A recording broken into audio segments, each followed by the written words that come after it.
یہ سامنے کوئی کذاب نہیں ہے، یہ رسول ہے، یہ رب خود بیٹھا ہوا ہے۔ رب چاہتا تو مالدار شخص کی صورت میں سامنے آیا تھا، رب چاہتا تو ایک یعنی پوری دنیا کی جو سپر پاور ہے اس کے صدر کے طور پر سامنے آیا تھا، رب چاہتا تو دنیا کا سب سے جو بڑا کو فیکٹری کا کمپنی کا مالک ہے اس کی صورت میں، دنیا کے سب سے بڑے سرمایہ دار کی صورت میں سامنے آ جاتا۔ ایسا رب کیوں نہیں کرتا؟ ایسا رب اس لیے نہیں کرتا کہ اگر زیرو پر آپ ہیں، زیرو سے اوپر 1 2 3 4 5 6 7 8 9 10 جتنے بھی آپ درجات کر لیں، سٹیجز کر لیں، اگر رب زیرو کی بجائے 1 پر آتا ہے، 2 پر آتا ہے، 3 پر آتا ہے، تو جو اس درجے سے نیچے والے ہیں وہ دباؤ سے، وہ اس ظاہر کی وجہ سے خود کو جھکا لیں گے، وہ بظاہر مان لیں گے۔ ظاہر اگر ایک طاقتور شخص کی صورت میں رب سامنے آتا ہے تو کون ہے جو اس سے کمزور ہو اور وہ خود کو اس کے آگے جھکائے نا؟ جھکائیں گے یا نہیں جھکائیں گے؟ جی بالکل۔ اگر ایک ملٹی نیشنل کمپنی کے مالک کی صورت میں سامنے آتا ہے جس کے آگے 5-10 لاکھ ورکر کام کر رہے ہیں، تو وہ کہتا ہے کہ بھائی جو مجھے رسول مانے گا وہی میری کمپنی میں کام کر سکتا ہے، جو نہیں مانے گا دفعہ ہٹ ہو جاؤ۔ کون ہے جو اسے نہیں مانے گا؟ جی بالکل سبھی مانیں گے نہیں مانیں گے، لیکن کیا یہ ماننا ہوا؟ نہیں، یہ تو آپ نے دباؤ ڈالا، لالچ دیا۔ رب جب سامنے آتا ہے رسول کی صورت میں، جب رسول آتا ہے تو رسول سب سے کمزور، سب سے نچلی سٹیج پر سامنے آتا ہے۔ کیوں؟ تاکہ کوئی بھی شخص ایسا نہ ہو کہ کسی بھی دباؤ کی وجہ سے دعوت کو مانے، کسی دباؤ، کسی لالچ، کسی مفاد کی وجہ سے وہ ماننے کا دعویٰ کرے۔ نہیں، وہی مانے جو حق کے طلبگار ہیں اور وہی کفر کریں جو حق کے طلبگار نہیں ہیں۔ کلیئر ہو رہا نہیں ہو رہا؟ جی بالکل کلیئر ہو رہا۔ رسول کا ایسی صورت میں سامنے آنا آزمائش ہوتا ہے، فتنہ ہوتا ہے۔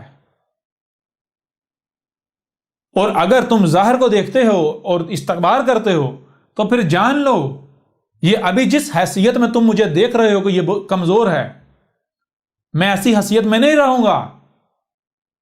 یہ میں چیلنج کرتا ہوں، جاؤ، یہ میرے کذاب ہونے کی پہچان ہوگی اگر میں دنیا کی سب سے جو ٹاپ کی سٹیج ہے، یہ جو بشر ہیں ان میں جو ٹاپ کی سٹیج ہے وہاں پر نہ جاؤں، مجھے وہ دنیا میں وہ عہدہ، وہ رتبہ حاصل نہ ہو۔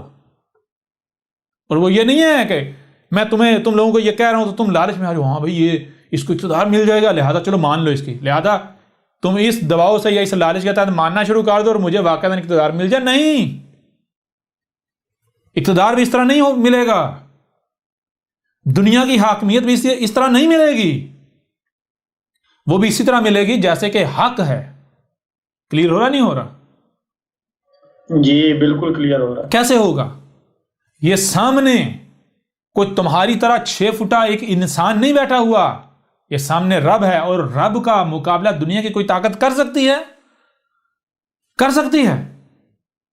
نہیں کر سکتی۔ رب سامنے آیا، کیوں آیا ہے؟ رب سامنے آیا ہے تو رب کیا ہے پہلے جانو۔ رب اگر سامنے نہیں آیا تو اور بات ہے، جب سامنے آ گیا ہے رب تو پھر رب اپنا شریک برداشت نہیں کرتا۔ سامنے آیا کیوں ہے؟ پہلے رب کو، رب کیا ہے؟ رب تو مالک ہے،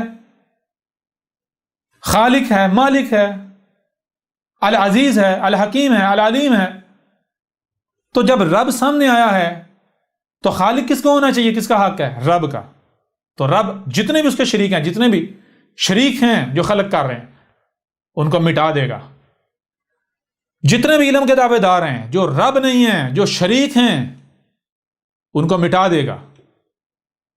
جتنے بھی عزیز ہیں، جن کے پاس طاقت ہے، جن کے پاس عزت ہے، اختیار ہے کسی نہ کسی سٹیج پر بھی، نیچے سے لے کر ٹاپ تک جو بھی شریک ہیں مٹا دیا جائے گا۔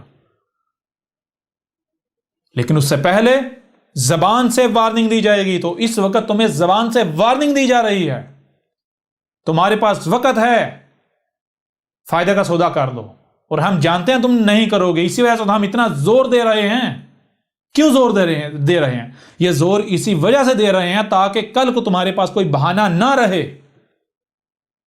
کل کو تمہارے پاس کسی قسم کا کوئی بہانہ نہ رہے، اور جان لو تم لوگ نہیں مانو گے، اور ہم نے مالک بننا ہی بننا ہے، ہم نے خالق مطلق العنان بننا ہی بننا ہے، مطلق العنان مالک بننا ہی بننا ہے، مطلق العنان عزہ حاصل کرنی ہی کرنی ہے۔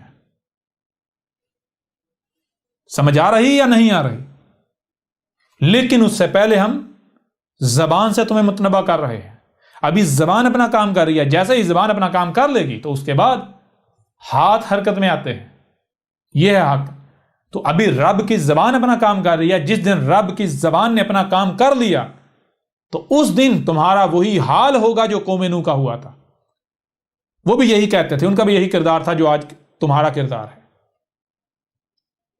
تمہارا وہی انجام ہوگا جو قوم عاد کا ہوا تھا، جو قوم سمود کا ہوا تھا، جو قوم عاد کا ہوا ہود کے وقت، جو قوم سمود کا ہوا صالح کے وقت۔ صالح کو کیا کہا جاتا تھا؟ 2 ٹکے کا۔ ہود کو کیا کہا جاتا تھا اس سے پہلے؟ 2 ٹکے کا۔ نوح کو کیا کہا جاتا تھا؟ 2 ٹکے کا۔ ہم اس کے سامنے اپنے آپ کو جھکا دیں؟ ہم انجینئر، ڈاکٹر، ہمارے پاس ڈگریاں، ہمارے پاس کارخانے، ہمارے پاس مال و دولت، ہمارے پاس اقتدار، ہم بڑے بڑے انٹلیکچوئلز، ہم بڑے پروفیسرز، ہمارا معاشرے میں یہ مقام، یہ رتبہ، اور ہم اس کے سامنے خود کو جھکا لیں جو نہ 3 میں نہ 13 میں؟ تو جان لو اگر تم ایسا کرتے ہو جو کہ تم نے کرنا ہے اور تم کر رہے ہو تو تمہارا انجام تمہارے اوپر بالکل کھول کر واضح کر دیا گیا، وہی انجام جو گزشتہ اقوام کا، جو تمہارے آباء و اجداد تھے، ان کا ہو چکا۔ آج تم فیصلہ کر لو کہ تم نے کن کو اپنا آباء و اجداد بنانا ہے۔ جن کو تم اپنے آباء و اجداد ڈکلیئر کرو گے تمہارا انجام بھی وہی ہوگا۔ کیوں؟ کیونکہ ایسا تو ہے ہی نہیں آج کچھ نیا ہونا ہے، وہی ہونا ہے جو پیچھے سے ہوتا چلا رہا ہے۔ اگر آج تم ڈکلیئر کرتے ہو اپنے آباء و اجداد نوح اور اس کی دعوت کو ماننے والوں کو، ہود اور اس کی دعوت کو ماننے والوں کو، صالح اور اس کی دعوت کو ماننے والوں کو، شعیب اور اس کی دعوت کو ماننے والوں کو، لوط اور اس کی دعوت کو ماننے والوں کو، موسیٰ اور اس کی دعوت کو ماننے والوں کو، تو تم نے کیا کیا؟ رسولوں اور جو ان کے ساتھ المومنین تھے انہیں اپنے آباء و اجداد ڈکلیئر کر دیا۔ جب انہیں ڈکلیئر کیا تو آج پھر تمہارا انجام کیا ہوگا؟ وہی جو ان کا ہوا۔ کیا ہوا؟ کیا وہ ہلاک ہوئے؟ کیا وہ ناکام ہوئے؟ کیا وہ ذلیل ہوئے؟ جی نہیں جی نہیں رسول اللہ، وہ کامیاب ہوئے، انہیں زمین کا وارث بنایا گیا یا نہیں بنایا گیا؟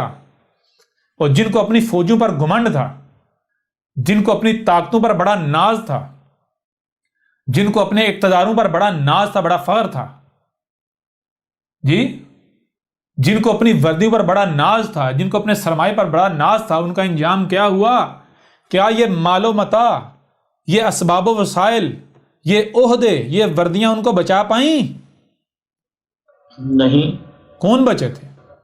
جان لو اگر آج تم اپنے آباء و اجداد ڈکلیئر کرتے ہو ان قوموں کو جنہوں نے رسولوں کا کفر و کذب کیا، جنہوں نے رسولوں کی دعوت کو ماننے والوں کے اوپر زمین تنگ کر دی،